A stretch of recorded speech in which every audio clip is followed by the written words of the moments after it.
Oh, hey, LaBeard, it's your boy Big Beard B, and we back for another edition of Big Beard Business. In today's video, we're discussing Pegasus Exclusif from the historic house of Parfums de Marly. Looking back, I would say that this is one of the most anticipated releases of 2020. Was it a hit? Was it a miss? Well, we shall see. But before we do that, let's hop into the presentation. Now, I don't know where I put the box, but when I first opened Pegasus Exclusif, that is when I got excited as this gunmetal matte finish really made a statement. Now, when I think to some of the call-outs of this fragrance of masculinity and strength, I am forced to tip my hat here because it really embodies that with the presentation. In addition, it also embodies or exudes this class, this sophistication, and this elegance along with this fragrance, which are some of the things that I find to be synonymous with the name of Parfums de Marly. Now, when I look at the atomizer on this presentation, it still features that robust blast that we come to expect from the PDM brand, so there's no significant changes there, at least not that I can notice. However, we do experience a few changes where we would expect it to change, and that's really in terms of the fragrance composition. Now, with Pegasus Exclusif, the note breakdown is as follows. In the top, we have bergamot, pink pepper, cardamom, and heliotrope. In the mid of this fragrance, we have jasmine, lavender, bitter almond, and we also have some geranium. And then finally, we wrap things up in the base with some vanilla, some amber, some sandalwood, some natural oud, and gaiac wood. Now, Pegasus Exclusif is said to open up with this burst of pink pepper and bergamot, which I agree with. However, I also find that heliotrope is one of those standout notes in the top of this fragrance, at least to my nose. That heliotrope in this gives off this faint but apparent sweetness that I find really sets the tone for this fragrance. Now, as I mentioned, that pink pepper and that bergamot is there, but I kind of find that that plays second fiddle to what the heliotrope offers in this fragrance. So in short, I get that sweet, hazy feel of that heliotrope, and then I get that fresh but spicy nuance again that kind of plays in the background, drawn up by that bergamot and that pink pepper. And to me, that blended together really come off as this nice mixture and set the tone for this fragrance yet again. As Pegasus Exclusif evolves, it really provides this continuation of some of those top notes. It really just balances off into this addictive oriental blend that again provides some additional nuances from that opening as we get that sweetness, and then we also get some of that bitter almond that again plays on with that heliotrope that we got in the top. And again, in the mid of this fragrance, there's some vanilla, and I think as we go on between the top and the mid of this fragrance, it really becomes almost this double dose of vanilla and almond, as again that heliotrope can give off a almond-like or vanilla-like scent, and again with that in the top and in the mid of actually having those notes, it comes off as something that I find to be quite enjoyable. I also find that in the transition from the mid into the base is where we begin to see some of the tie back to the original OG Pegasus, some of those things that really made that fragrance stand out, I begin to get in the base of this one. Now, looking at the note breakdown between the two, you should really expect to begin to get that in the mid, as that's where a lot of the notes begin to share similarities, but also in the base I get that as well. However, I do find that the OG Pegasus has a bit more bounce, it's a bit more airy of a fragrance, and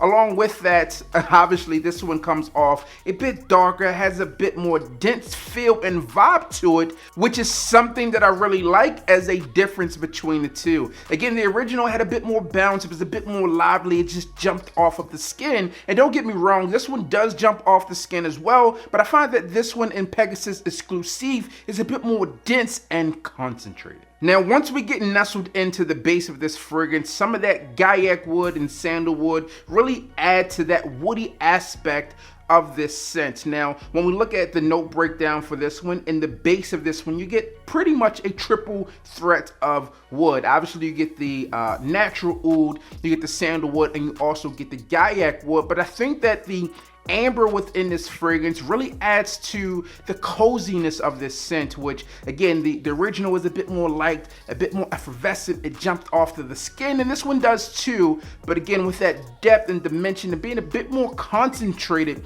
I feel that this fragrance provides this cozy feel. And when you get those nuances of the vanilla and the amber there,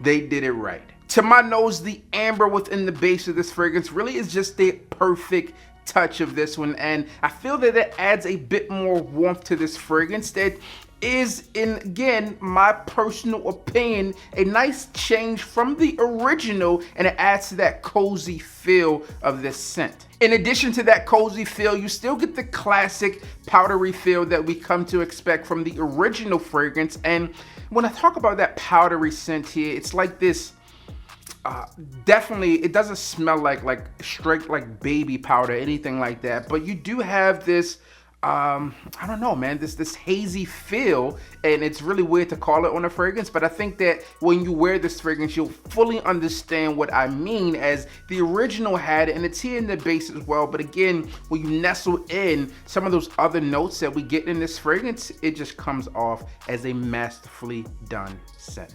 Now, while I enjoy Pegasus Exclusif, I think it's important to call back to some of those notes that we talked about in this one, as I don't get that natural oud that they talked about, at least in the traditional sense of oud. Now, traditionally, at least for me, when I think of oud within a fragrance, I think of something that might be barnyardy or animalic, and with this one here, I just don't get it. Now, at times, oud in fragrances, depending on what species of oud that you use, it can come off as woody, and obviously that's probably a mainstay, as oud is really just wood in itself, right? But we're talking about something in this fragrance that for me doesn't come off as that aspect of barnyardy, etc. So if you are looking to smell a fragrance that has that type of feel in terms of oud, that's not what you're going to get with this one. And I don't think you need that aspect in a sense, because I think it would not do it justice. Now for this one, I think that oud in this one may provide a bit more resinous feel, kind of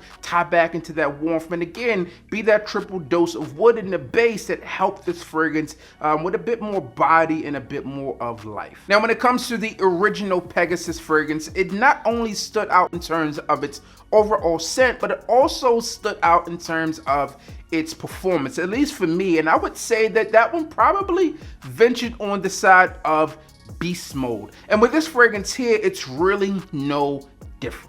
Additionally, as in the original, I think that this fragrance is going to be best suited for the fall and winter. I think that 3 to 5 sprays is what you should go for on this fragrance, and you can expect about 8 to 10 hours in terms of longevity, if not longer, but that's just the average that I've been getting on this fragrance here. It really just is a standout scent all in all. If I also think about Conda, some of the things that you look for in the transition of this fragrance, as you go into the projection of this scent, it really does project quite a bit. For me, it projects for about the first 3 hours or so, and then it doesn't settle down to be a skin scent, but it doesn't just project as much as it did in the opening. Now again, as I mentioned, with this fragrance here versus the original Pegasus, the original Pegasus did jump off a bit more to me, as it was a bit more lively, it was a bit more airy, where this one is a bit more compact, it's a bit more dense, and it's also thick. So it provides this nice layer and scent bubble around you that I think a lot of people will enjoy, because I personally find this scent to be one that just really smells great. Now, in all fairness of this fragrance, I've gotten compliments every time I wear this fragrance, but I'll also be very specific in the terms of what compliments have been for this fragrance. Personally, I really love this scent. I've worn this one outside of the house though on 2 occasions. I've done a ton of testing with indoors, and anytime that I've worn this fragrance around the missus, she's like, "You smell really nice. What do you have on?" And we begin to have that conversation around it. Prime example, I was rubbing her head the other day and I had some sprayed on my wrist right here. She said, "What is that smell?" Because it smells really good. And I began to tell her that, hey, this is the fragrance that I'm wearing, etc. And she really enjoyed it in that aspect. I've also worn this out the house again on 2 occasions. Obviously, we're still in mass season. I've also gotten compliments with it when wearing it out of the house. During my time with this fragrance, I would say that this is an excellent cold weather fragrance and really works in a number of situations. As with the original, I could dress that one up and dress it down, and I think that you could really do the same with this one. Now, honestly, with this exclusive vibe, and I really think of Latent Exclusive as well, this one could really lean itself a bit more than the original to those more sophisticated events, right? Whether it's something that you're going to do for maybe a date night situation, or if you need to dress up for a business event, I think that this one could work for you as well. I'm really excited about what this fragrance will do once the masks are away, which we'll probably see that I don't know. It definitely won't be this year with the masks are going away, but I definitely think that this is a standout scent.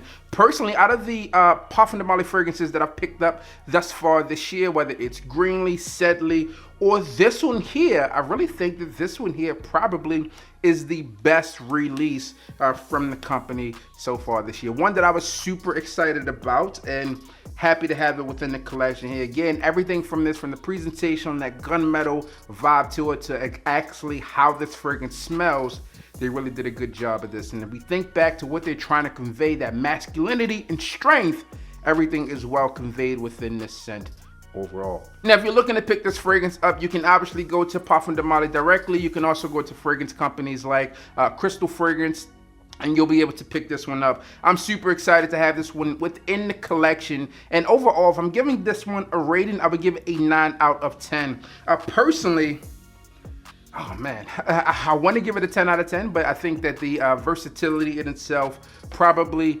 needs to be there a bit more, and also I need to wear it on more occasions to continue on with that compliment factor. As I look at fragrances that I gave 10 out of 10 over the years, and this one is very likely probably one that will move up to a 10 out of 10 fragrance, but I'm super excited with it as it stands today. If you're looking for this fragrance, again, check out those sites that I told you. I'll leave some linked and listed down below for you to check out. But if you have this one, I would love to know your thoughts and opinions on it and see if they match up with mine. If not, I would love to know that as well. As always, I'm your boy, Big B. Don't forget to like, comment, and subscribe. Tell a friend to tell a friend that we are back again.